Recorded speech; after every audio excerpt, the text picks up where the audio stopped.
Hi everyone. So today I'm going to talk through how you can insert a column into Excel and also how to insert a row into Excel.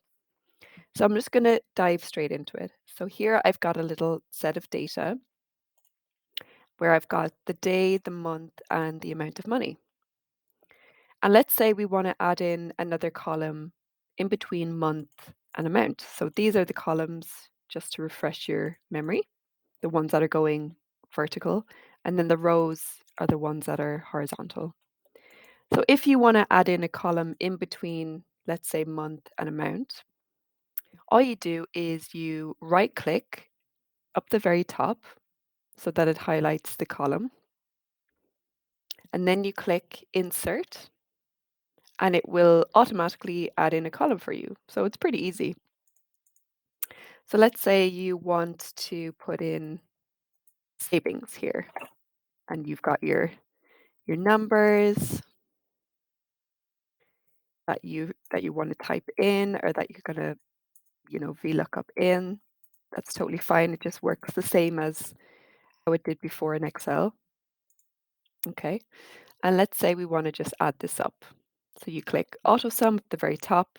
It does the formula for you. You click return and there you go. Now let's say you've got this little table and you realize, oh, actually there's two amounts in June that I need to input. So I need to input another row. So that's totally easy and it's the same way pretty much as how you insert a column. So you go to the very left where the numbers are along the side for each of the rows and you right click and you click insert and a row appears. There's also another way that you can do it. You can highlight, a certain row and click right click and you'll get this insert dot dot dot here.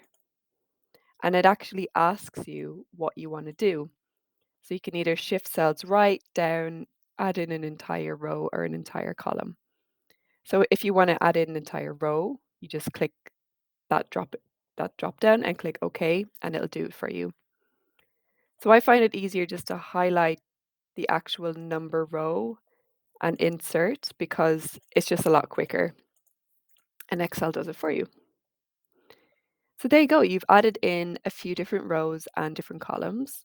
So you add in the information that you need. So if you've got 2 March dates, you add that in here. And if you've got, a couple more here, you just add in the data that you need. Let's just drop these down for now. And a good thing to note here is if you've got a formula that was already adding up sums, just to highlight it and to make sure that it's now adding up the new rows that you've added in.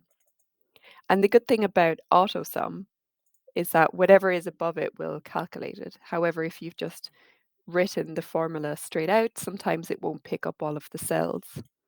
So it might appear something like this example where it doesn't add in the new rows. So just make sure that all your formulas are getting picked up and all your cells are getting picked up. And you just drag this little blue box around until you're calculating every little cell. So there you go. It's pretty straightforward. You've now learned how to insert a column and insert a row into Excel. Thanks, guys. If you found this useful, just comment below on what other Excel tips you want to see, and I could make those in the future. Cool. Thanks, guys. Bye.